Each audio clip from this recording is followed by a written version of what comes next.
This Week in Virology, the podcast about viruses, the kind that make you sick.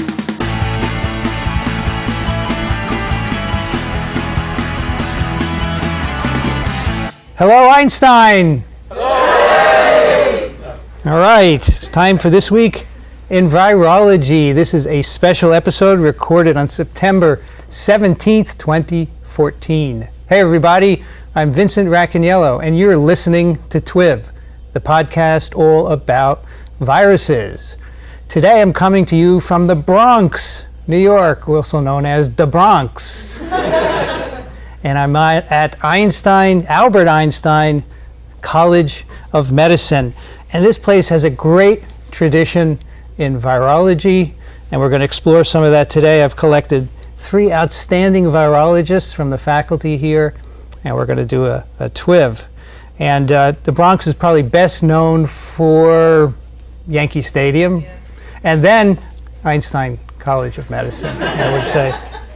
Before we get going here, let's see what the weather is. When we just walked out here, it looked really nice. It is sunny, 22 Celsius, humidity 38%, and barely any winds. Really nice up here today in the Bronx. This actually is not far from where I am, a few miles as the crow flies. Anyway, let me introduce to you my guests. I have drawn from 3 different departments here at the College of Medicine. On my left, he is an associate professor in the Department of Microbiology and Immunology, Kartik Chandran. Welcome. Thank you for having me. Yeah, thanks for having me. I did a little lecture in your course. Yeah, that was great. Virology course, and this is part of the course as well. Yes. For the students here. They're going to be graded. Or maybe we'll be graded. I think we'll be graded. Also, to Kartik's left, she is a professor in the Department of Cell Biology, Margaret. Hi. Hi, welcome to the Bronx. Thank you. I've known Margaret for many years, right? And I've known you for not as many, but I've known you for a while as well. And finally, our third guest, all the way there on my left, she is a professor in the Departments of Genetics and Microbiology and Immunology, Ganjam. Welcome. Hi, how are you? Thanks for coming. Nice to see you again. And I will call you Kalpana from now on because that's how I remember you. That's correct, yes. So we use your last name as an interchangeable name. Okay, so there are 3 virologists here. And we're going to talk about what they do. You know, Margaret, you've been here the longest, I presume. Is this, give us a little history of Einstein and what kind of virology has gone on here, even before you were here, right? Do you know? So there's I don't know if I'll be able to do all of it extemporaneously, but there's a storied history of virology at Einstein. So, I don't know, maybe many of you know, Einstein started as a medical school in the 50s. She's sort of inspiring. It was started as a place where there'd be no quotas, so people who were blacklisted, women, Jews, blacks, all were welcome. And it had a very activist faculty, and there was a lot of really exciting virology here. So maybe the one that I really overlapped with the most was Marshall Horowitz, who was still here when I first came. Who had worked for years on adenoviruses, wrote the Fields chapter on adenoviruses, was the chair of microbiology. But before Marshall, and unfortunately passed away a few years ago. So really excellent scientist and a wonderful human being. Before that, there were a number of really outstanding virologists, including Jim Darnell, who started here before he got poached off to Columbia and then repoached to Rockefeller. Right, yeah. Right. Yeah. So my former postdoc mentor, David Baltimore, spent a little time here. I know Ellie Ehrenfeld and Don Summers were here. Bertie Fields. Right. You're right. I'm part of the Fields diaspora. And Frank Lilly was there. Frank Lilly. Lilly. Yeah, That's Frank right. Lilly was here when I first came. Who are we missing? Another really outstanding person. Barry Bloom. There's not enough seniority in this audience. Yeah. Now, if Matty Sharp were here, he would know everybody. Yeah, but anyway, that's an amazing. Those are amazing virologists. So, and of course, there are amazing virologists here today. So it's a pretty cool place to do virology. Before we start talking about science, I want you guys to each tell us a little bit about, your upbringing, where you were born and raised and educated, and let's start with you, Kartik. Yeah, so I was born in Chennai, in India, in southern part of India, and I grew up mostly in Bangalore, where I did my schooling, and then I wasn't sure what I wanted to do. Well, I knew I wanted to be a biologist. So I knew I wanted to be a biochemist. Strangely Pretty specific. Yeah. Yeah. Where did that come from? In 8th grade. 8th grade. Yeah, I mean, I had a really inspiring chemistry teacher. Okay. And he used to brew tea in beakers, and he did inorganic analysis. They had all these beakers of organic solvents, and we would go to the college chemistry lab and try to scrounge chemicals to like do experiments with. We made gun cotton. Breaking Bad. Yeah, pretty much. Yeah. So I don't know. That was my inspiration, and I would always wonder, like, what are genes and what are genes made of? Not Levi's, but the genetic material, and I really had like an option. I could stay in India, and I knew that if I tried to do biology in India, it was kind of a tough road. So if I was going to stay in India, I was going to do chemical engineering. But then I decided I'd just, on a whim, I applied to like one college in the U.S.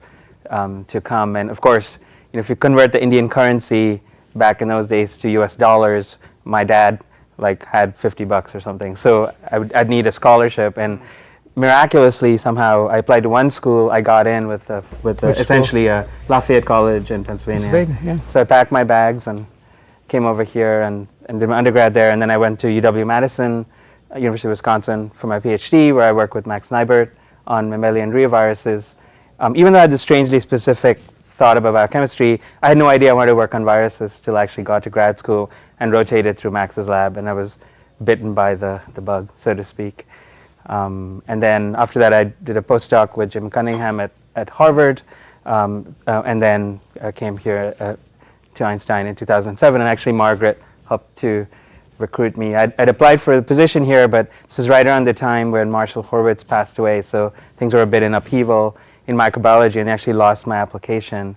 But it happened that Margaret was visiting Harvard, and she talked to my PhD advisor. He was like, Kartik's looking for a job, and so Margaret sort of resuscitated, my job application, and was able to get me here. One of my better moves. Yeah. Probably regretting it, right? No. Great. So with Max, you must have worked on reoviruses? I did. That's correct. Yes. And with Jim Cunningham, you got your introduction to Ebolaviruses, correct? Right. So when I actually joined Jim's lab, I thought I'd work on retroviruses. Mm-hmm. But Jim and I talked a lot, and there wasn't really any immediate project in the lab that really grabbed me. So and around that time, folks that were sort of refugees from the retrovirology field, people like Paul Bates and Judy White, were who were just starting to work on Ebola, because you could take the surface glycoprotein of Ebola and put it into other viruses. And initially people started with putting it into retroviral particles and making these pseudotypes where sort of a wolf in sheep's clothing, or sheep in wolf's clothing, however you want to say it, where just the outer shell of the virus was from Ebola. And they could use it to study the entry step, which of course was what I'd done my PhD on. So it just seemed like a nice way to use retroviruses to study something that was interesting and totally different, and so we just decided that I would start working on that. So yes, I think sheep in wolf's clothing is correct, right? That's the right way to put it. Right. So somebody hear a cow out here in the audience? There's some weird, yeah. Is that feedback? Is that part of our sound? Just way out in the Bronx. Yeah, the Bronx does it. I want to see, let's hear it. Of course, now that we're silent, it's not going to happen. Almost sounded like the heating system or something. See, Does this get edited out of the podcast? No, it's part of the part of the charm. This is part of the weather discussion. Us looking up into the heavens is part of the podcast. Well, it's voice activated, clearly. Okay. Margaret, why don't you tell us your history? Sure. So I was born in Omaha, Nebraska, and I got interested in science, I think, really more from the biology angle. I really liked hiking. I really liked, gardening as a kid. Outdoor stuff. I had outdoor stuff, and I had a fish tank. Somehow my mom wasn't really into pets, but I had this fish tank. And my sister got a little microscope about that big, which she was uninterested in, but I absconded with it. And so I used to spend a lot of time looking at like all these different critters that will grow on plants in a fish tank, like all these rotifers and really cool I mean, if you want to get hooked on biology, look at those. So just got interested in biology, and my parents actually, rather untraditionally for the time, I think, bought me a chemistry set, which I almost immediately sort of blew a hole in the kitchen ceiling, which didn't put my eye out or anything. But and my mom, who was sort of meticulous about her house, didn't make a peep. I thought that was, in retrospect, very supportive. So shout out to her. So then I went to the University of Nebraska. I was a micro major, somewhat randomly. This is Lincoln, Nebraska? Lincoln, Nebraska, right. There's some really good virology there. Jim Van Etten. Yep. Who works on chlorella. So from there, I decided that to really do science, I was going to need to go someplace great for graduate school. So I literally went and looked in the Peterson's Guide. That was back in the days when it was like a hard copy. Yeah. None of this web stuff. And they said the best microbiology program in the country was Rockefeller University. So I was like, okay. So I applied there. I applied a bunch of other places. And I ended up going to Rockefeller. I thought I was going to be an immunologist. And I realized when I got there that what I really liked was cell biology. So I went to Zanwell Cohn's lab, who was like a wonderful cell biologist, also a wonderful immunologist. It was an amazing time in the lab. And I really worked on phagosome lysosome fusion in macrophages, so a real cell biology problem. Got really interested in membrane traffic, membrane fusion, endocytosis.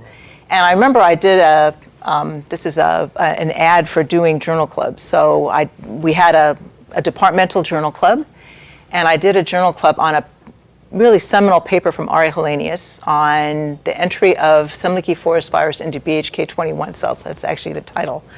It was a fantastic paper, and I was like, wow, here's a virus. It has this fusion reaction, which I'd been trying to study, and they have like a protein. They know the protein that does it. So I just thought that was the coolest thing. So I decided I was going to go there for a postdoc. So it was a weird time to be going to Ari's lab because he was moving from the EMBL in Heidelberg to Yale. So I went to EMBL first for a couple of weeks, worked with Judy White and Mark Marsh, two terrific virologists who were postdocs in his lab.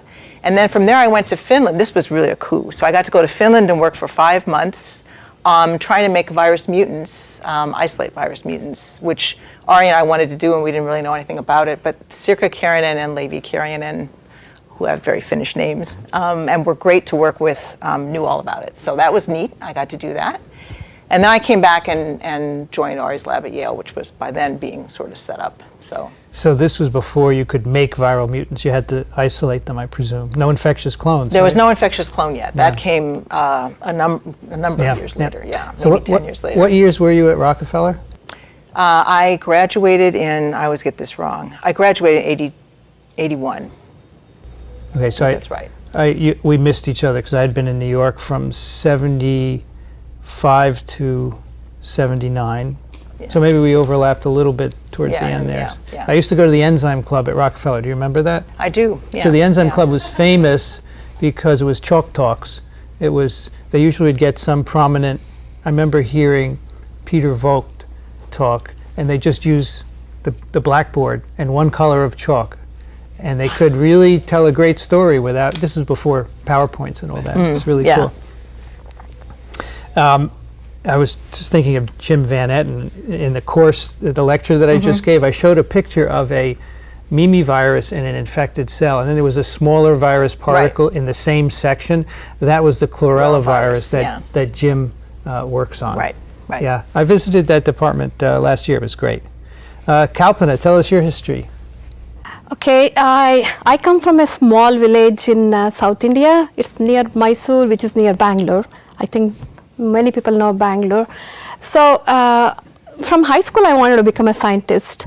My parents wanted me to go to medical school. Sure. As many Indian parents. So my parents wanted me too. But I wanted to be a scientist, and in those days in India, there is no way you can become both. You can't do both research and medicine. After coming here, I realized that you can do MD PhD, and that's a great program. But anyway, I decided to become a scientist, so I was interested in biology from the beginning, and especially botany. So I took botany as my major. That's because I was intrigued with the field trips that we used to go.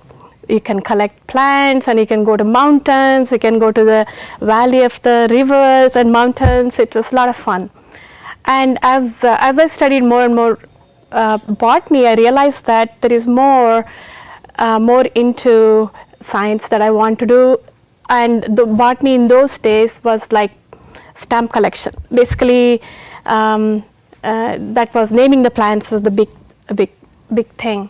So I wanted to do molecular biology, and when studying the botany, I was intrigued by Barbara McClintock's work, and I was really intrigued by the transposons that she discovered, and I really wanted to work on that.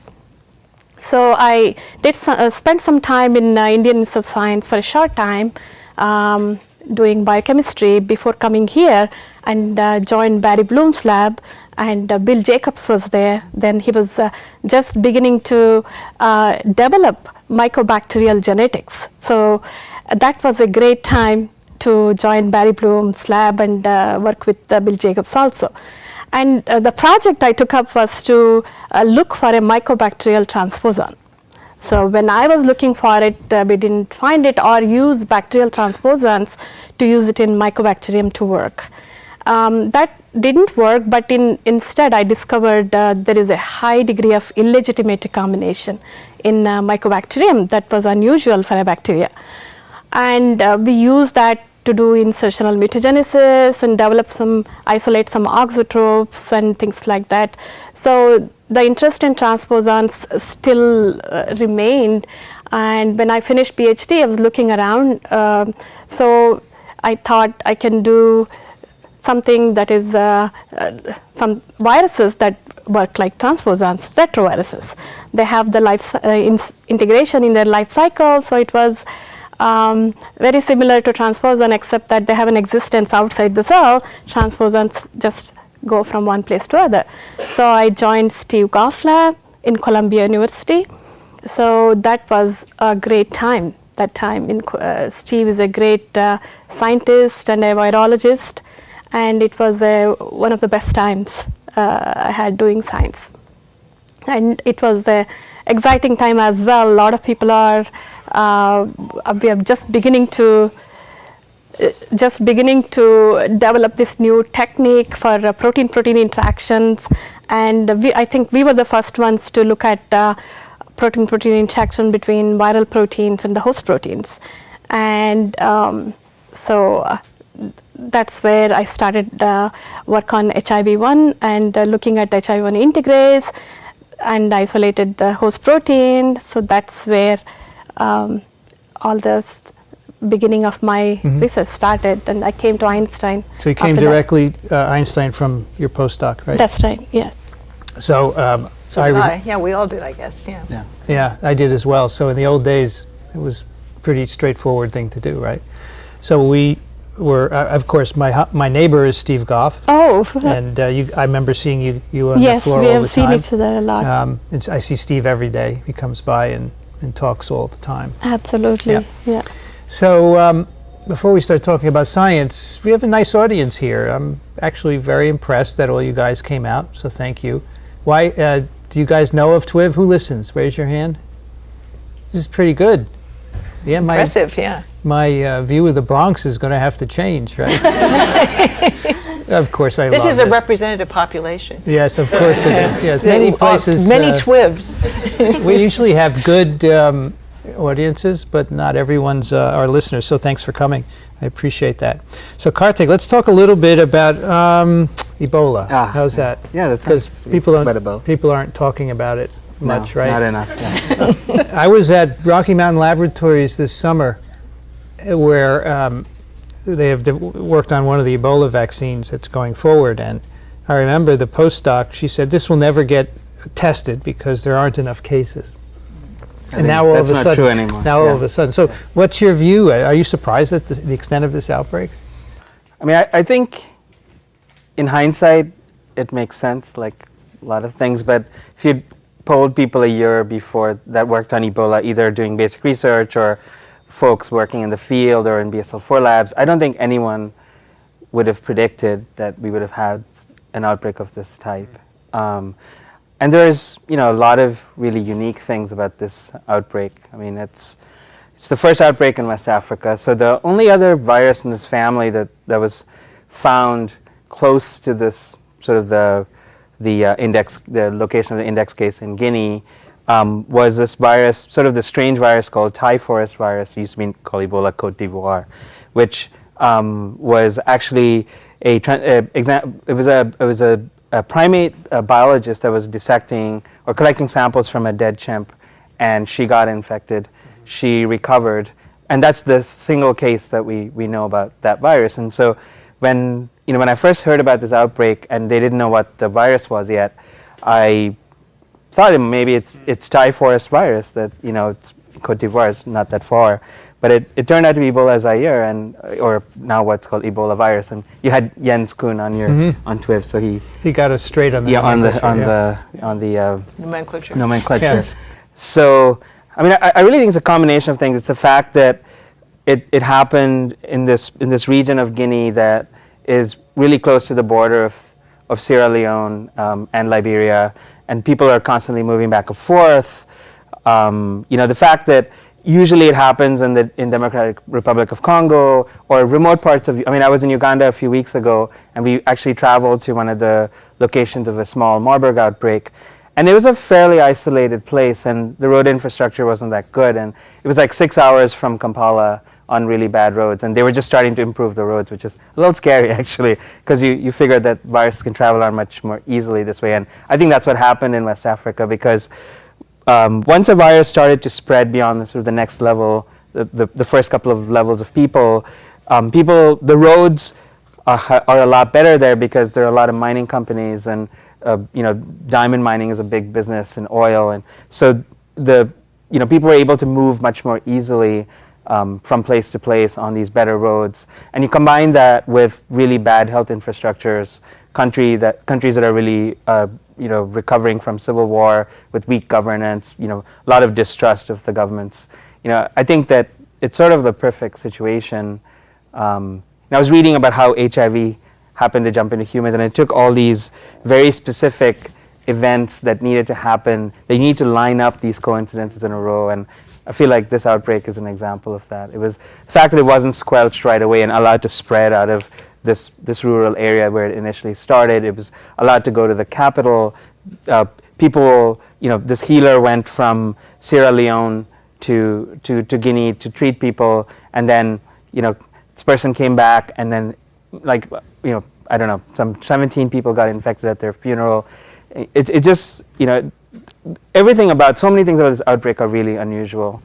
So the idea is that it all began with a single transmission from an animal to a 2-year-old girl, I think, right? Yes, that's the hypothesis. So a single introduction, and since then it's been human to human spread. That's right? what the genetic data say from looking at sequencing of viral isolates from individuals. So in your view, how will this outbreak be curtailed? What has to be done? I mean, I think, it's what we've been hearing. The way these outbreaks have been controlled in the past is to case trace, to find people that find all the contacts of people that are, potentially infected, to talk to them and find out who they've contacted, and isolate all these people, give whatever treatment you can, and then essentially a number of people are going to die, some people are going to survive, but because you sort of stop the virus from spreading, you essentially eventually the outbreak will end. I mean, that's been the way these outbreaks have been dealt with before, but that's obviously a lot easier when you're talking about 25 people. So before this, the largest single outbreak, I could be wrong on this, but I'm pretty sure it's the one in Gulu in northern Uganda, which I believe there were about 300 and odd deaths. I mean, this is bigger by an order of magnitude, at least, and maybe more, maybe 2 orders of magnitude. We don't really know yet. So I think the way this is going to have to be brought under control is the same sort of thing, but now you have to scale it up to a much larger response. I think the estimate was you need 3 people providing care for each patient, and it doesn't seem like we're anywhere near that number. We don't have enough beds. We don't have enough PPE kits, and we could actually save lives if we could get people in early and put them on, fluid therapy. People actually do have a much better chance of surviving So, I mean, despite all of the noise about vaccines and therapeutics, it's hard to see how these are going to turn the corner on the outbreak right now. Yeah, so that's what I wanted to ask. Yeah. Do you see a place for, immune therapy or vaccines? Because if this goes on for 6 months, Right. some of them could go through phase Right. 1, right? Sure. So I think the longer the outbreak goes, the more likely it will be that we'll be able to get some things out in the field. I think people are seriously considering and gearing up for doing plasma transfusions. So, there are plans for to do plasmapheresis on survivors, get the plasma, and the problem is quality control as well. So you wonder what people have other viruses, they have HIV, and also not everyone in these longitudinal studies of survivors after outbreaks. It's not clear that everyone has the same quality of an immune response that would confer protection. So it isn't everyone that makes lots of antibodies. It isn't everyone that has a robust memory response. It isn't everyone that has neutralizing antibodies. So it's not entirely clear that you could just pool a bunch of plasma and have it work in the way you want. So there's a lot of uncertainty there. But I think for the feeling is that it's better to try things than to just sit around twiddling our thumbs. And so that's certainly one thing. And the other things that are definitely going to be tried or being tried are of course the quote unquote secret serum, which is this antibody therapeutic cocktail that's a mixture of 3 different antibodies that bind to the surface glycoprotein of the virus. We don't completely understand how it works, but I mean, a big component of the protection certainly is just neutralizing the virus and preventing it from infecting, entering the cell. There's also one of the antibodies only works in the presence of complement, so we're definitely seeing some antibody FC related functions coming into play as well, these antibodies. But there's other things that are potentially on the table. So I think that there's a sense that we need to have some kind of standard in terms of, we can't just throw things at people that haven't even really been tested rigorously, at least in animal models. So I think, at least at the moment, people are, I think, only strongly considering potential treatments that seem to be safe and effective in primate models. And there's actually not that many things. There's the ZMAP cocktail. There's a couple of these RNA interference-based therapeutics. There's some questions there about safety that haven't been completely resolved. There are these VSV, vesicular stomatitis virus-based vaccines where essentially it's the same virus we study in our lab, which is VSV that has the Ebola glycoprotein as its only glycoprotein. So this virus seems to be a really good vaccine candidate, but it also seems to be able to protect individuals post-exposure, although the window is pretty narrow. It's like 24 to 48 hours. And the challenge is the vast majority of people we're treating are not people that were just infected. I mean, they were people that were infected a week ago and are just starting to maybe get sick. So it's not clear. The only therapy that we know about that's gone through primates that seems to be able to protect a significant number of days post-exposure is ZMAP, which this one paper suggests that you can go as far as 5 days out and still protect. It's not clear that any of the other things on the table really do that, so that's part of the challenge. I do think the longer this goes, the stronger the case becomes for vaccination. Yeah. So you have also made a monoclonal in your laboratory, right, that neutralizes Ebola virus infectivity. Do you see any role for that in this outbreak? Which monoclonal? You have not made a monoclonal? No, we haven't. So we haven't made any monoclonals in our lab. Have you studied Right. some? So we're part of this big consortium, the goal of which is to take all of the, and of course this was project was conceived before this outbreak began. And the idea was to do what ZMAP did, but try to make a better ZMAP. Mm-hmm. So essentially start with every known monoclonal antibody, and anyone who had them could essentially submit their antibody to this consortium, and then we would categorize each of these antibodies in terms of where they bind to the virus, how they work, whether they neutralize entry or budding, or they require complement, or they kill infected cells through ADCC, whatever. So we would really try to work out all these different antibodies in terms of how well they bind, where they bind, how they work, and then we'd come up with some kind of rational way to combine these things into candidate cocktails, maybe about 15 or 20, test them all in mice or guinea pigs, and then take the ones that work really well there and go into non-human primates. Okay. But it's not clear that we're going to get anything out of this that's going to help people in the current outbreak unless it keeps going and it's way worse. It goes a couple of years out. And these challenge experiments all involve infectious Ebola virus, right? So they're done in BSL-4. So the research part where we're just looking at mechanism, we can do in 2, but once we get into doing animal experiments for protection, those are all done with the live virus. Right. Yeah. I mean, we have our own ongoing. We're excited about a couple of different therapeutic strategies that target host proteins rather than the virus, and I guess we could talk. I mean, we can talk about that now, or. Yeah, I just want to put a plug in for BSL-4 labs. Right. No, absolutely. Yeah. I was looking to see if Arturo is here, but he said he might be here, but he's not. I saw him earlier today, and I said, you can't do any of this without BSL-4 labs. There's a cadre of individuals who'd like to shut them down, but I think that this is really the fact that we have anything at all that we can give, in terms of vaccine candidates or therapeutics, and what we have is woefully little, but at least we have something, and we wouldn't have it if it wasn't for folks working in the BSL-4 lab. So let's talk a little bit about entry of Ebola viruses, and we did your paper on TWiV a while ago where you identified NPC1 as an entry. It's a lysosomal or endosomal fusion receptor for the virus, and I guess one of the tools you used was a drug that targets that. Is that correct in that study? So that was kind of an interesting story. So we had a group of folks that we collaborated with, a guy named Tijn Bromelkamp in the Netherlands, who'd come up with this really cool technology to do loss of function genetic screens in human cells. And the challenge, of course, is that they're diploid. So if you just randomly insert stuff, you can't hit both alleles. But this is this weird tumor cell line that was a haploid, and we figured out how to infect it with our virus. So we could work with them to mutagenize these cells and then find host genes that were needed for the virus, that that when you knocked them out, the virus no longer was able to kill the cells. And that's how we found NPC1. It came up as a hit in a genetic screen. And while we were doing all of this, my postdoc advisor, Jim Cunningham, at the Brigham, one of the last things I'd done in his lab as a postdoc was I'd done a small molecule inhibitor screen of like 50,000 compounds with virus, looking for inhibitors that specifically inhibited Ebola entry.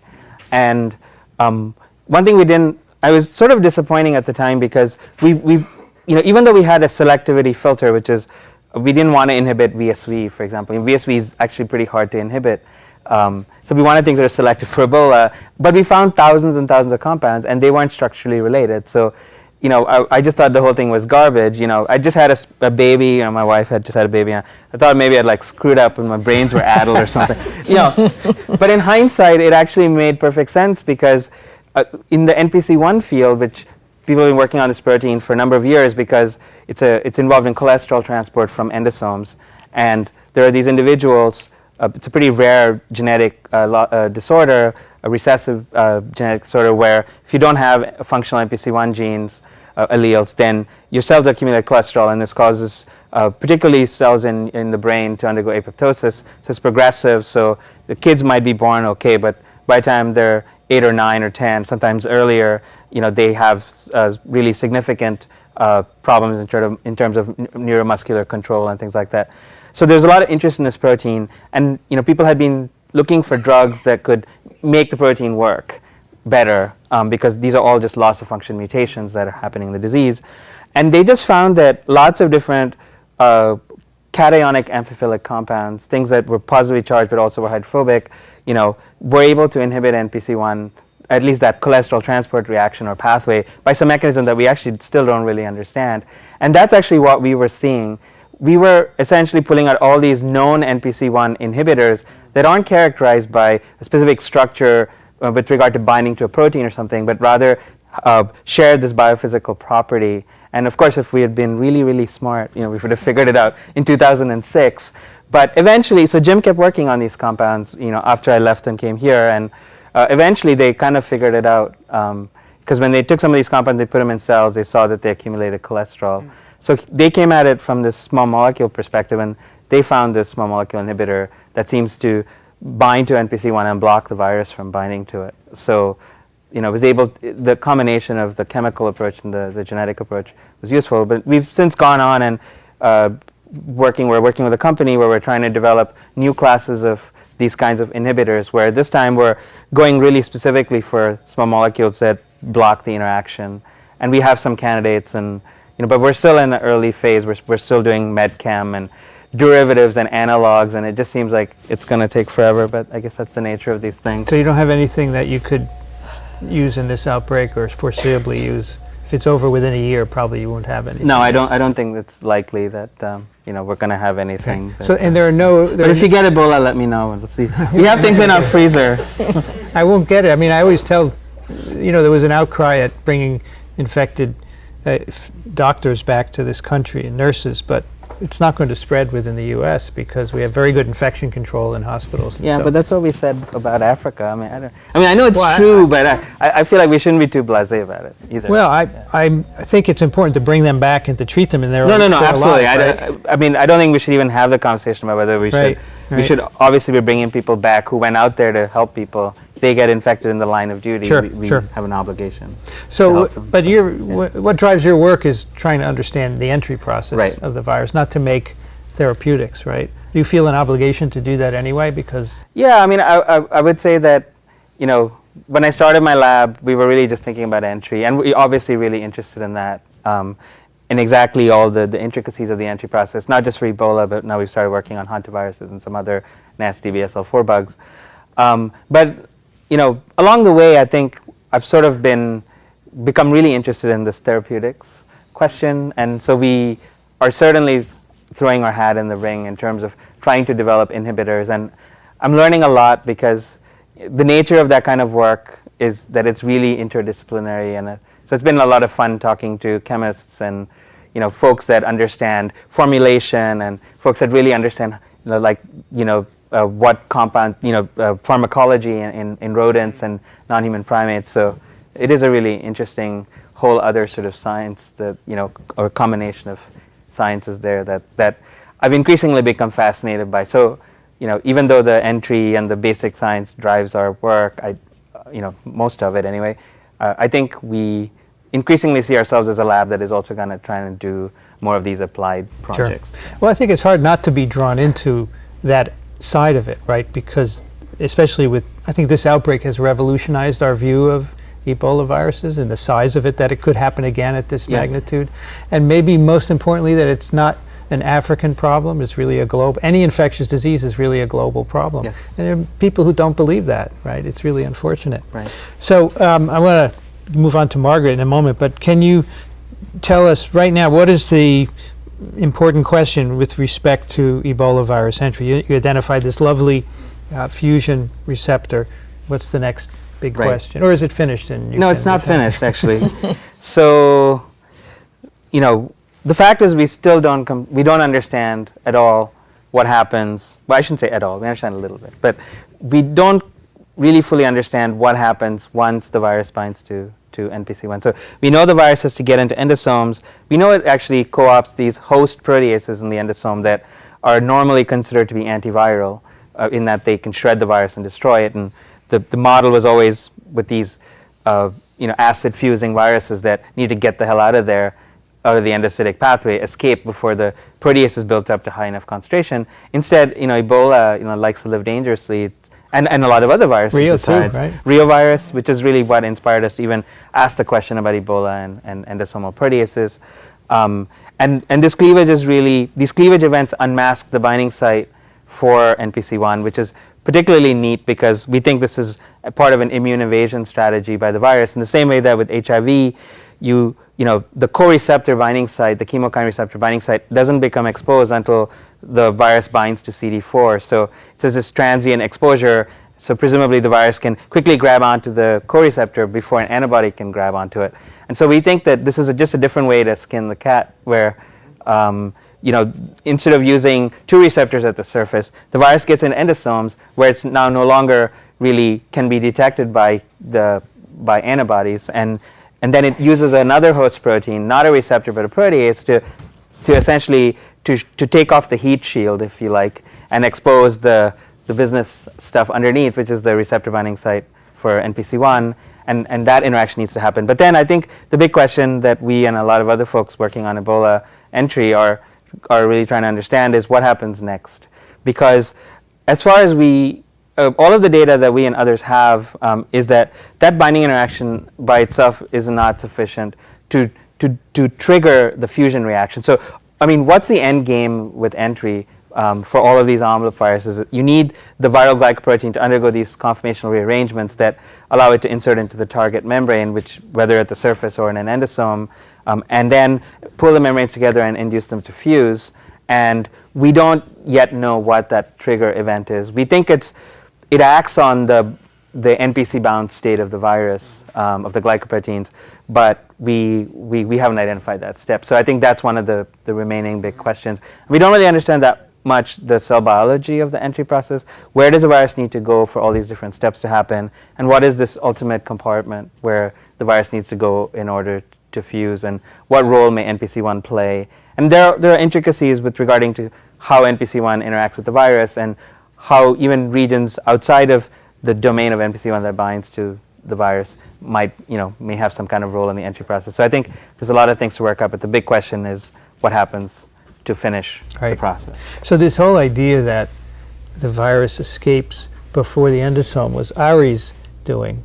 I remember Ari talking about how some leaky forest virus is brilliant. It gets out before the virus encounters the lysosomal contents. And this kind of influenced everybody's thinking, right? All viruses must do this, and then one by one the paradigms are shattered, right? Right. I mean, there are still viruses where it's very important for them to fuse early, and some leaky forest virus is one of those. And I think a good example of what you were talking about in your lecture is really endosomes were discovered in part because of studies with alpha viruses. Now, it was clear that there was some acidic compartment, and it didn't seem like it was going to be lysosomes, it seemed too early, and that's really how endosomes were discovered in part. So, but it's also clear that there's late penetrating viruses, and why do viruses care where they enter and fuse? Do they, some viruses really seem to prefer to fuse early. Some viruses, even though they fuse in a certain compartment, you can push them to fuse at the plasma membrane by supplying the appropriate trigger. And sometimes that leads to infection, and for other viruses it doesn't. So there's a lot we don't know about the location of fusion and why that matters. Right? Can you get Ebola to fuse and infect at the surface? No. So we've been trying to do this since 2003. And every time we discover a new host factor, we're like, this is it. We'll just put it all together and the virus will fuse at the surface. But, we have not been able to get that to work. So your collaborator, Brummelkamp, right? He just had a paper showing a similar fusion receptor for Lassa. And didn't they get that to work at the surface too? Yeah, right? How nice for them. Yeah. You weren't on the paper. I was not on that paper, but I knew about the work. Yeah, I mean, I was involved in the work along the ways. Yeah. So Margaret, can you give us, so you've been working on virus entry a long time. I wonder if you could give us an overview of how the field has progressed, starting from your perspective of what you have worked on over the years. I know that's a tall order, but you're the best person to answer that. I'm glad you asked her that question. So I think in the early days, really what people were doing, starting with that paper that made me want to go to Ari Helenius's lab, and I have to add a shout out here. Ari's retiring this year, and Friday is his big symposium in honor of his 70th birthday and career in science. So he's really made seminal contributions in this regard. Okay, so that aside, it started out really just trying to figure out and also convince people that endocytosis of viruses was important, and then it moved on to how the initially pH was involved in this. So the low pH of the endosomal and other lysosomal compartments might be a trigger for some viruses. And it moved on to many, many different viruses that use many different pathways to get into cells. Some of those pathways were, again, defined by using viruses as probes. And we've now learned that some viruses need to go to the ER in order to penetrate. So viruses like SV40, for example, a non-envelope virus. There's viruses that really seem to prefer to enter early. There's viruses where they go through all these perambulations like Ebola and Lassa and enter later. And we don't really understand still, what are the features of the, why is that important to the virus? Is this consistent within a family, or are there even variations within, say, a virus family as to where entry occurs? There are variations. So, and even within, say, alpha viruses, there can be strains of the virus. Now whether this occurs in nature, I don't think we know yet. But many Synbis strains fuse at extremely low pH, so pH 5 or so, and so they are probably entering late, presumably, because the early endosomes pH is not that low. But a lot of other alpha viruses like chikungunya and some leaky forest virus fuse around 6 or 6.2, so they're fusing earlier. And you can isolate mutants that fuse in one place or the other, so you can really sort of play around with this. What I think hasn't been done, and this is something that we're actually interested in doing, is to try and figure out why it matters and in nature what's going on. So that's an important point, and probably everybody in the audience knows that. You grow viruses in tissue culture, you can study a lot of basic mechanisms. It's been great, but for certain things, to figure out what's going on in nature, you have to be careful not to select a lab-adapted strain. So, how would you study entry in nature? So, what do you mean, like in a mosquito or some other animal? I don't mean that so much as, although people are doing that as well, but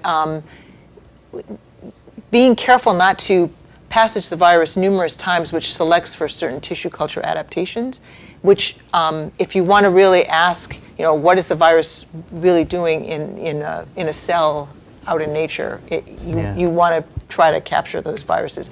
Now, people have done that, so people have made sort of consensus sequences of viruses. There's some really nice Synbis work from Robert Johnson. And they can really, they haven't really studied the fusion part so much, but they can really say what's going on in terms of what the normal sequence in nature would be. Yeah.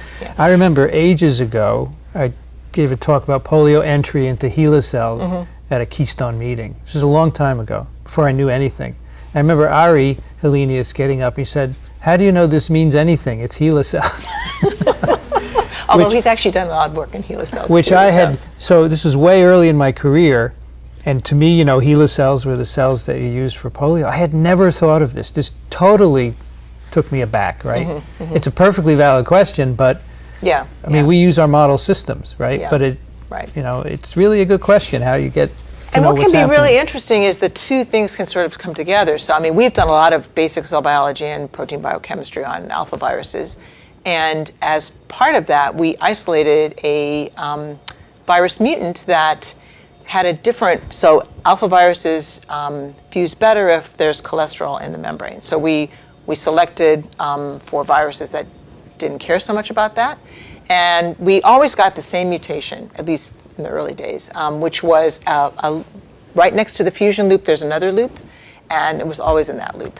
So then when the chikungunya epidemics really started, when they sequenced the initial virus that had taken off in La Reunion in these islands in the Indian Ocean, where like 30% of the population was infected, they got a mutation in the same loop in the same position. So, to me, that's fascinating. Like, why? And the studies don't really suggest that it's cholesterol per se, but it somehow made that virus more easily disseminated by another type of mosquito and more easily disseminated to people. So it's clearly really important, but we really still don't understand the mechanism. So Scott Weaver and others are trying to really get at this. That's the kind of thing you would like to always see, that your mutation appears in nature, but... we thought it was great, but now we got to figure out why that is. Do you understand why cholesterol is important? So we have evidence that the the fusion protein of alphaviruses actually can interact directly with cholesterol during fusion. So like you can photo cross-link it to the protein. Okay. These are not such easy things to study. And we know that mutations not only in this loop but in a hinge region will also modulate that. So you can get a virus that doesn't care so much. But we think it's really something intrinsic to the fusion mechanism, yeah.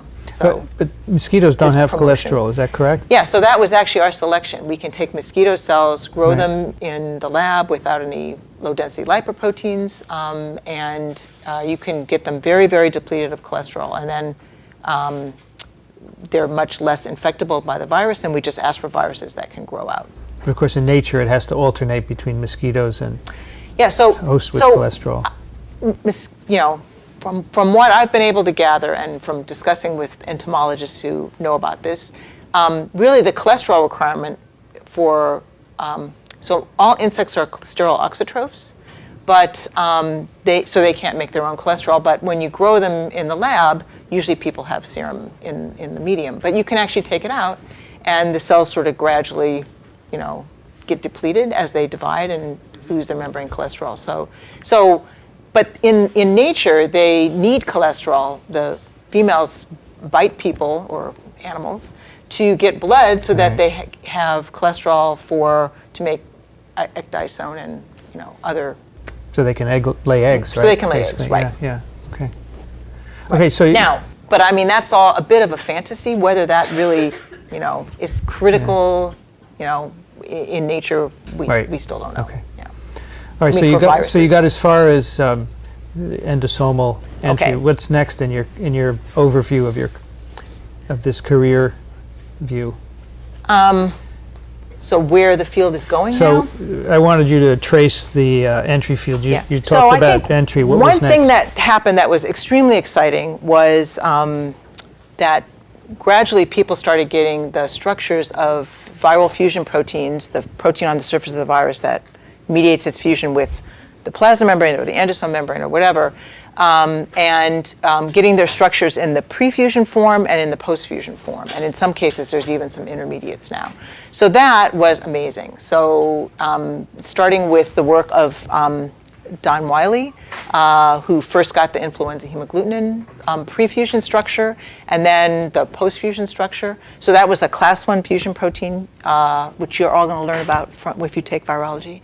And then it became clear that there were different types of fusion proteins with different structures. So it was really Steve Harrison and Felix Ray who got the structure of the first class 2 fusion protein, which was tick-borne encephalitis virus, along with Franz Heinz. I mean, he was their collaborator.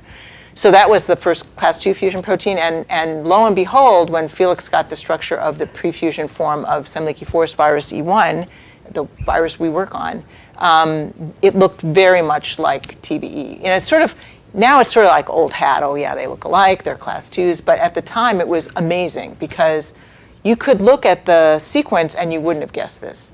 And we had, I saved it actually. We have a kind of a, you know, line drawing of what we thought E1 and E2 looked like. And suddenly like things that we thought were, you know, they're separated linearly, they're right next to each other in the structure. So it's really extremely exciting when you've been working on something for a long time and the structure comes out. And then we collaborated with Felix to get the post-fusion structure of Semmelweis virus E1 protein. So that was also really fun. So that shows you all how these structures came out, and then you could really use those to make a hypothesis for, you know, you had a picture of this and a picture of the end, and you could try to fill in the blanks. And we're still trying to fill in some of those blanks, we and others, on, you know, what are all the things that have to happen. And there's still things, very important questions, I would say, for alpha viruses that we don't understand. So there's 2 proteins there, and they're sort of really twisted around each other. Felix and Michael Rossman's lab both got the structures of the companion protein, the C2 protein. So we don't understand how they untwist exactly and how E2 must move out of the way so that E1 can carry out its fusion function. And these are found on extremely organized virus particles. So they're just crammed with these proteins. It's not like there's just one protein sort of floating around. And so the whole particle has to be organized. We don't understand that. So there's still some really interesting things to do. I think another really interesting question But what has to happen afterwards? So if we're talking about the general field of entry, how does the genome, once it gets dumped in the cytoplasm, what other steps have to happen? How do things get encoded if the genome has to be encoded? And we've gotten very interested for the pH-sensitive viruses in the pH protection mechanisms that protect the fusion protein on the way out, which we don't understand all of them at all. So I think there's interesting stuff to be done there. We're also interested in virus budding, but that's off your topic. Is that a recent growth in interest in your lab, or were you always interested virus in budding? Or, yeah, budding. We've been interested in it for a long time, but it's just recently that we're making more of a big push. So we've been able to, we and others can put fluorescent molecules like GFP or M-cherry, so intrinsically fluorescent protein, you can graft it onto one of the proteins and try to watch budding in real time and try and find out what goes on. So, these are particles that basically smush all of the host proteins out of the way when they bud. We don't really understand how that works. And so the particles don't have host proteins in them? Not in the membrane anyway. Yeah. There may be some other proteins inside, but yeah. So retroviruses use the escort pathway to bud. Right. Is that the same for your No, so we viruses? actually worked on this. We thought, maybe there'll be, a lot of times you find things with HIV and we say, well, here's the host factor. Totally escort independent. Interesting. Yeah. So, is it just because the co-proteins make the envelope proteins make such a lattice that's really organized? Maybe they don't even need something to pinch them off. We think there's probably a lot more to it than that. But yeah, they're definitely escort independent. So one thing in entry of envelope viruses that I've always wondered, so you have the pre-fusion form of these glycoproteins. Then at low pH, the fusion peptide goes up into the membrane, right? And whether it's a flu protein where it's already perpendicular or your guys where they're laying on, that's the important move, right? But then you have to bring the two membranes really close. How does that happen? I don't understand that. Like, what do the proteins do? It seems to me the latest models, the transmembrane domains are stuck up by the fusion proteins. How does that happen? There's some evidence for some viruses that there may be specific interactions between the transmembrane domain and the fusion peptide. But I think even before that, what you're asking is what's really the driving force. And it's clear that you make you do this initial insertion, and for many viruses, that insertion seems to be a single fusion protein. Then you make a trimer. In some cases, it may trimerize first. In some cases, we have evidence for alpha viruses that they first insert as monomers, then make trimers. So then you have this pre-fusion trimer hanging out. And then what we know is once you make that trimer, you now make a binding site for the part of the protein. There's this domain called domain 3. Everyone always draws it in blue. So the blue domain 3 can then swing up, and the trimer, central part of this trimer has now made a binding site for domain 3. So we can actually recapitulate that whole thing with purified pieces of protein. So we can make the pre-fusion trimer, and we can bind domain 3 to it. The binding's actually really tight. It's like 80 nanomolar. We thought that would be a great drug target. So maybe a shout out to a drug screening company. For chikungunya, maybe, right? Yeah, it would be really neat. And we worked really hard on trying to do something like that, and we just haven't gotten there. But it's that interaction we think that's a key step in pulling the two membranes together. And then, so again, it depends on the virus. There's some viruses where the part right next to the membrane seems to be really important as well, sort of zippering up towards the post-fusion trimer. And I think for alpha viruses, we still don't really know how critical transmembrane domain and fusion loop interactions will be. Yeah, we don't have direct evidence for that. So Margaret, in your opinion, what's the coolest experiment your lab has ever done?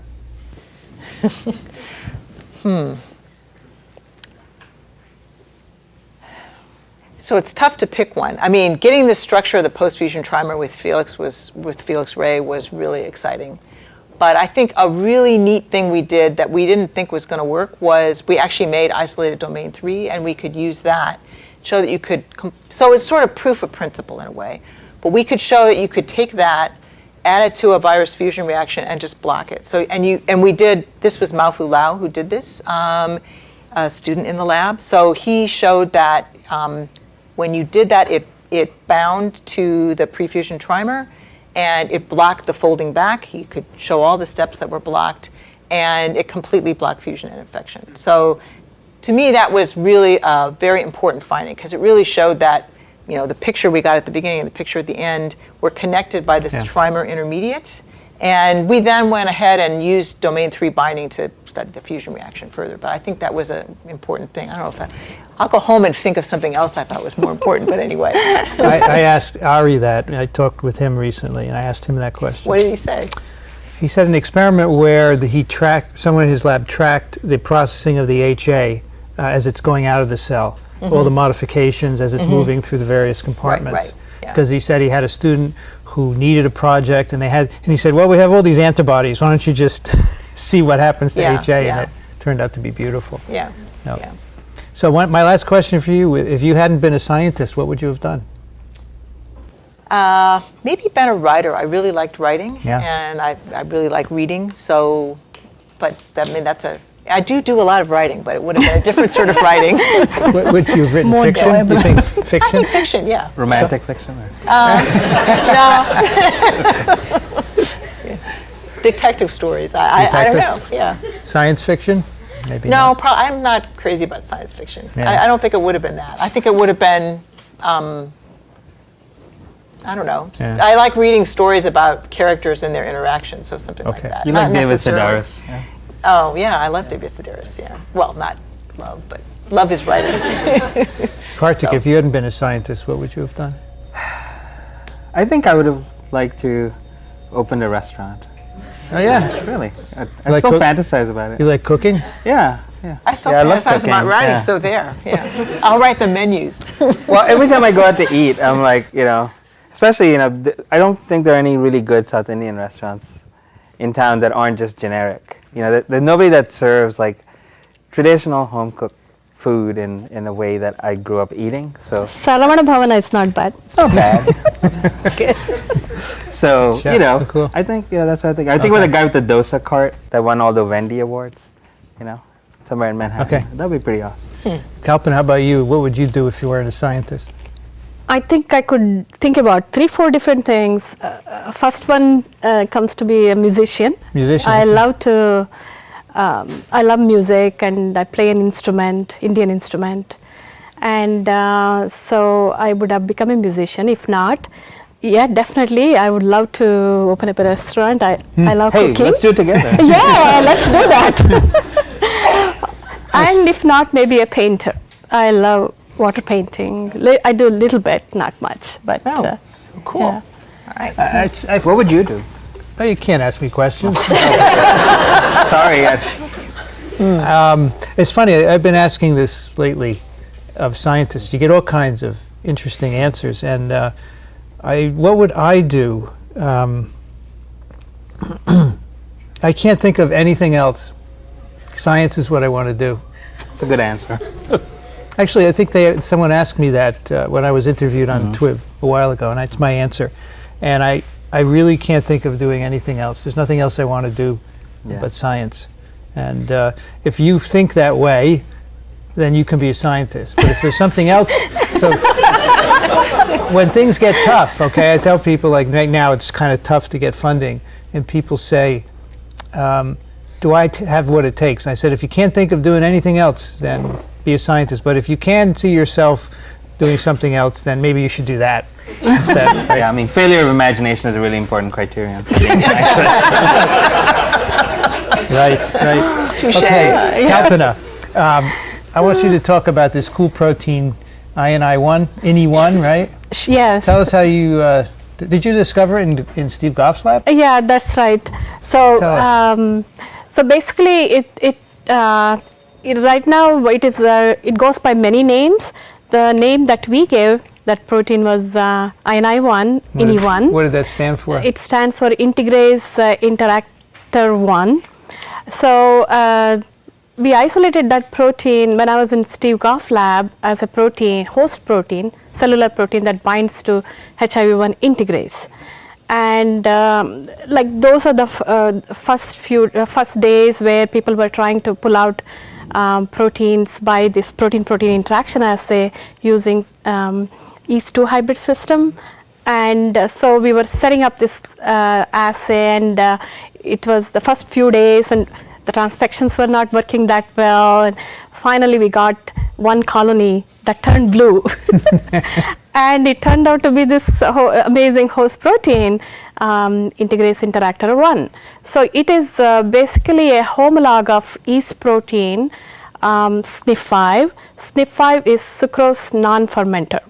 So in fact, Steve Goff's wife, Marian Carlson, works on these SNF proteins, and there are many SNF proteins, and they are in these are several proteins which form a complex, and this complex is called the switch-SNF complex. Some proteins are SNF proteins because that was isolated by Marian Carlson as proteins that are in the screen that she detected as sucrose non-fermenting, and other proteins are called switch proteins because they were involved in mating type switching in the yeast. So it turns out that all these proteins have effect on chromatin remodeling, and they form a complex, and the switch-SNF complex. So switch-SNF complex is a prototypical chromatin remodeling complex which remodels the chromatin, reorganizes and removes the nucleosomes on the chromatin by a ATP dependent mechanism. So it is an epigenetic regulator.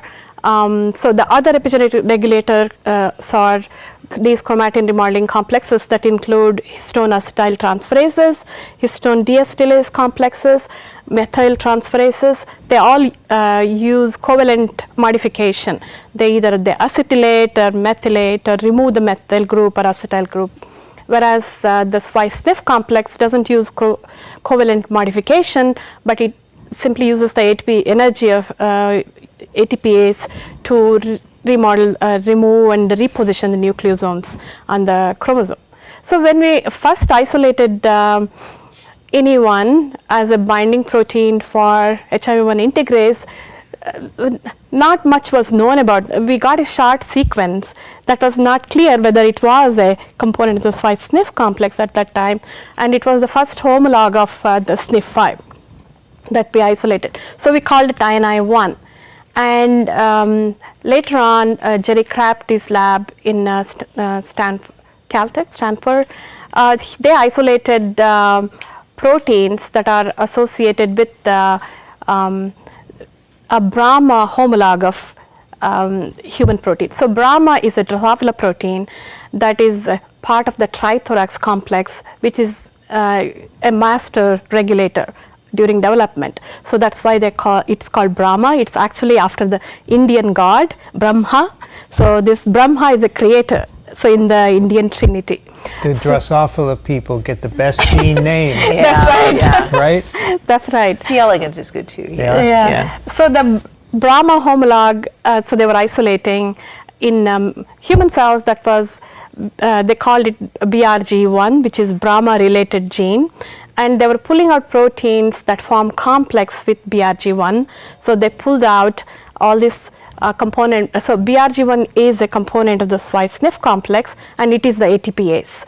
So all the proteins that are present in this complex were pulled out in this, and they call them BAF proteins. BRG1 associated factors.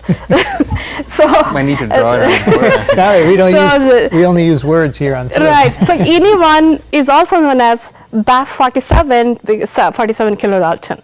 And then the new nomenclature came, and they decided that they will call all this protein by another name, SMARC proteins. So SMARC stands for SNF related, actin dependent, matrix associated, remodeler of chromatin. 1, 2, 3, 4. So it is very confusing. However, it turns out to be one of the very exciting and very important complexes for diseases as well as the development and regulation of cells. So Can I ask you, is this, so I'm going to call it INI1. Okay, that I like that. I really like we that. stick to that. Yeah. So this is interacting with HIV integrase. That's right. Yes. Is it needed for integration? So it is interacting with integrase. So we propose that since it is part of the SWI/SNP complex, which is involved in chromatin remodeling, and since integration happens preferentially at the transcriptionally active region and perhaps open chromatin region, we propose that it probably targets this protein, the integrase protein, to open chromatin region. So we have found that it is important for integration in vitro, and other people have shown that it facilitates the integration of HIV-1 integrase reconstituted in the reconstituted system into chromatin. But we have not been able to prove that it is required for integration in vivo, mainly because it seems to have multifaceted role. It has effects before and after, so it is hard to dissect out exactly what its role. So, for example, when we started, one of the things that we did early on, those were the days when no siRNA, shRNAs were still available. So, we defined the minimal domain of any one that bind to integrase, and we used to see whether it can interfere with HIV-1 replication as the dominant negative inhibitor. Right. So, lo and behold, we express this protein in the cells that are producing HIV. It inhibits late events, which are post-integrational assembly events. So, the assembly and particle production was severely inhibited. It was like 3-4 logs inhibition. And we went on to show that it is actually dependent on the protein-protein interaction between this dominant negative mutant and the integrase, because you can isolate mutants that are defective for protein-protein interaction either in one of these two proteins, and you don't have inhibition. And how much of this did you do before leaving Steve's lab? So in Steve's lab, all I did was to isolate this protein, and we showed that it has it modulates in vitro integration. Okay. And so all the dominant negative mutant was done at Einstein. Steve let you take it with you? Yeah, Steve is a very nice person in that sense. He was very sweet, and he allowed me to take the project, and I'm working on that ever since. And so we are working not only in the HIV, but also the other projects that came out of this. So you still continue to try and understand its role in HIV in multiple steps, apparently, in, that's right, in replication. But there's also another connection with a tumor, right? That's right. So basically, we started working on the cancer aspect of this protein because it turned out to be a tumor suppressor. How did you find that out? So Olivier Delattre in Pasteur, he actually discovered that INI1 is a tumor suppressor. What they were doing, they were looking at this rhabdoid tumor. So this INI1 is mutated, originally was identified as a mutation that is found in the human tumors called rhabdoid tumors. So these rhabdoid tumors are highly aggressive pediatric tumors.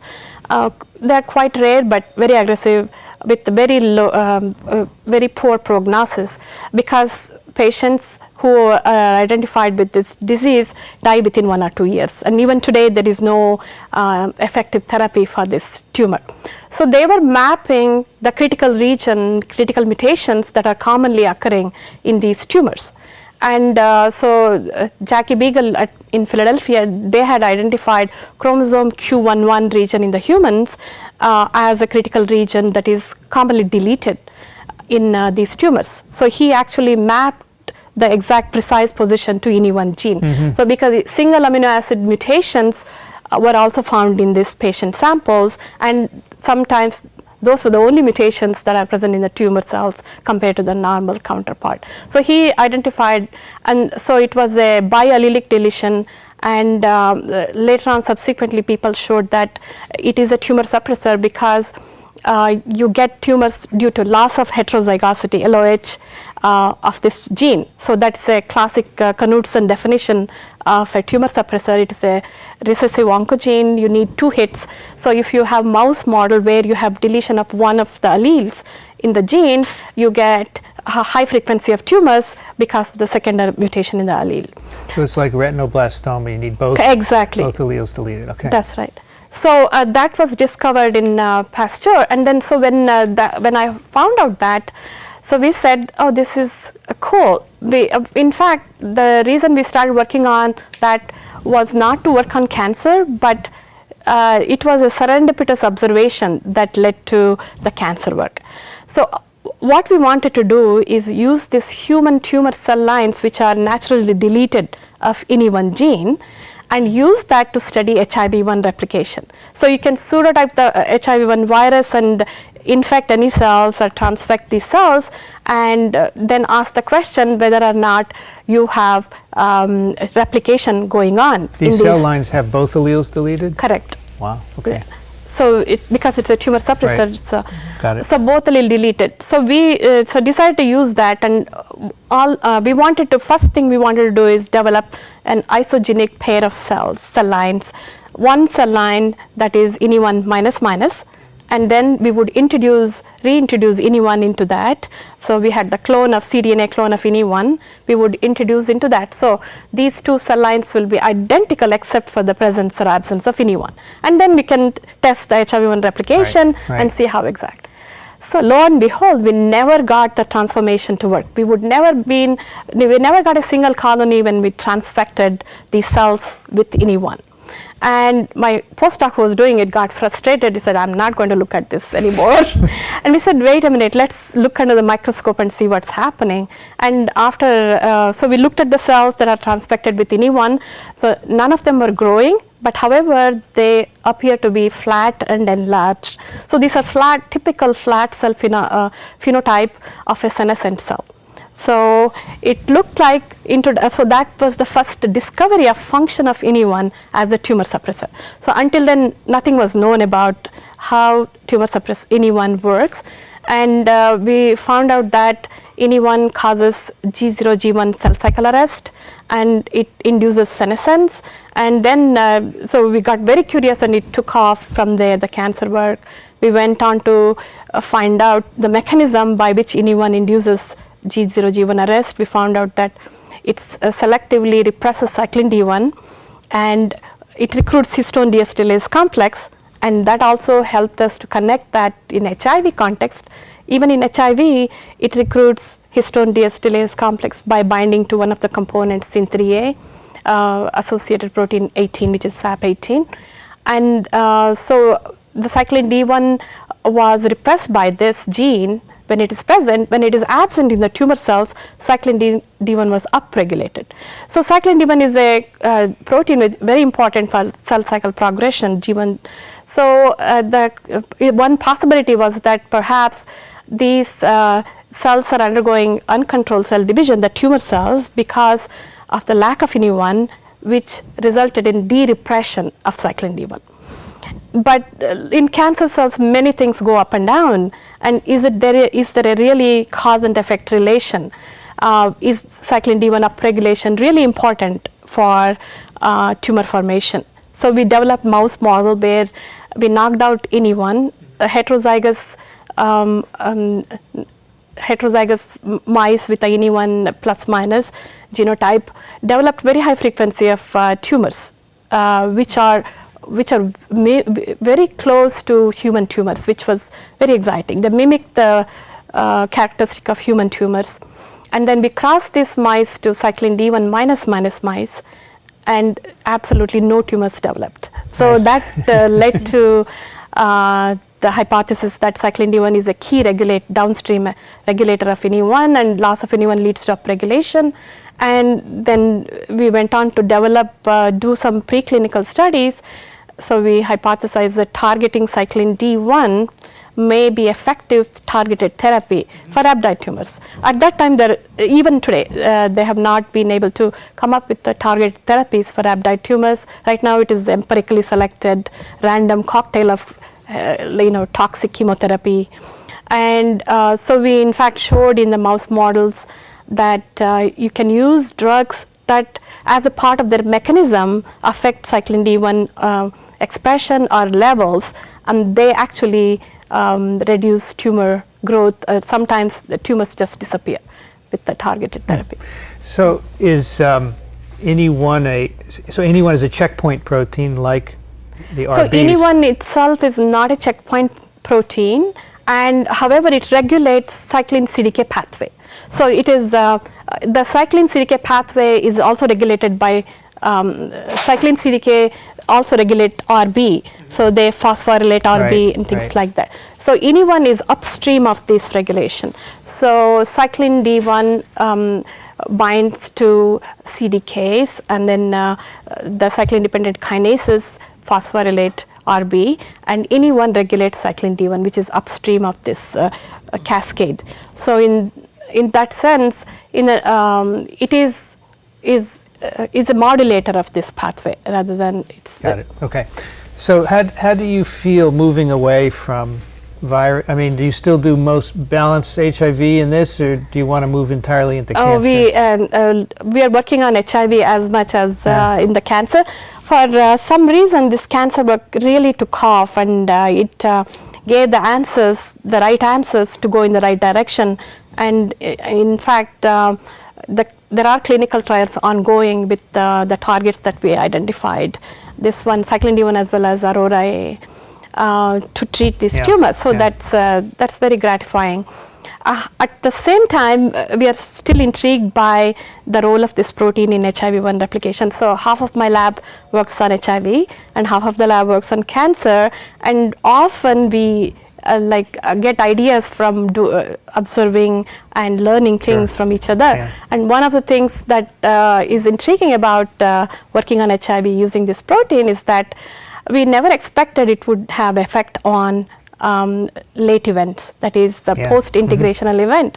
And so that is a fascinating effect, because the results are very potent. And so we are analyzing the mechanism, and we are beginning to find that novel pathways are involved and things like that. So it will be interesting to. So when you started to get hints about, the role of INI1 in transformation. Yes. I mean, was it just your curiosity that made you pursue it, or because you couldn't know that it would help with the HIV work? Exactly. Right? It was purely curiosity, and it was very intriguing. It was exciting.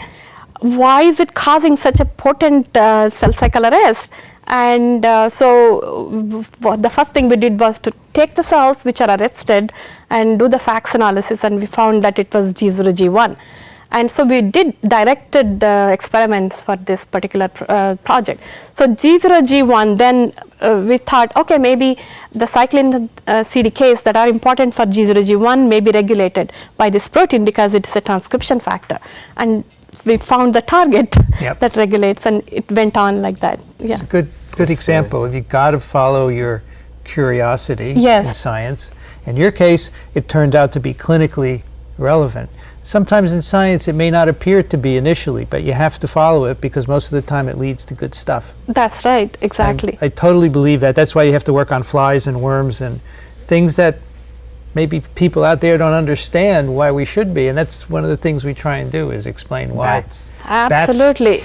Absolutely. Whatever. I think take a good scientist, you'll give them money and let them do what they want, and good stuff will always come out of it. I'm totally. I like that part, especially the money part. The money part you like. Yeah. Well, to get that, you have to be good to begin with, and that's the conundrum, that getting there is hard. So what do you think was the coolest of all the experiments you've done? Well, there are so many experiments. You got to pick one. Yeah. Right, exactly. And then I think the coolest experiment that we did was when we treated the mouse. So we have this INI1 heterozygous mouse that spontaneously developed tumors. So we treated that mouse with flaviviruses, which is a pan-CDK inhibitor, and we used imaging technique to non-invasively monitor the tumor progression. So we used micropet, positron electron tomography, to look at the progression of the tumor. So when we treated this set of mice, one mouse, after just a single round of treatment with flaviviruses, it had a tumor which was huge. It was the size of the tumor was as big as the head of the mouse. So it's like if you equate to the humans, it's like a baseball sitting on your shoulder. So it had that huge tumor. After a single round of treatment, that tumor just disappeared. it's gone. So obviously, it is not only stopping the tumor growth, it is also causing the tumor lysis. So the cells are actually getting removed away. So that was very exciting. And my student who was doing, Melissa Smith, who actually was doing this experiment, she came running to the lab office. She said, I think there is something wrong. I thought this was the mouse which had the tumor, and it doesn't have the tumor anymore. So, and it was cool. Yeah. And so then, of course, we marked the mice with the numbers and everything, and we carefully looked at all the details and everything, and it was the same mouse. So it had completely. I'm glad you like the part of the tumor going away, not the size of the tumor. Yeah. So why do the heterozygous mice spontaneously develop tumors? They just sustain the other allele gets mutated? Exactly. So it is a loss of heterozygosity, LOH. And so the mutation can occur in the other allele. Various different kind of mutations have been documented. Right. So you can now screen kids to see if they have one allele mutated already, right? Right. So that has been, that's being done. Great. Well, there you go. There's a wonderful selection of science, virology, mostly a little tumor biology here at Albert Einstein College of Medicine. And this episode, with all the others, you can find at TWiV.tv. We also are on iTunes, and they're all free. We have 302 episodes in there so far, and you got lots of virology there. So check it out. We usually read email on our episodes. When we visit, we don't do that, but we love getting your questions and comments. Send them to TWiV at TWiV.tv. And I want to thank my participants for joining me today. Thank you. Thank you. Thank you. Kartik, Thank you thank for you having so us. much. Margaret, Kalpana, thanks so much for joining me. Nice I to appreciate have it, you. hearing about your cool work. I want to thank the audience as well. Thanks for coming and listening. I hope you liked it. I'm Vincent Racaniello. You can find me at virology.ws. You've been listening to This Week in Virology. Thanks for joining us. We'll be back next week. Another TWiV is viral.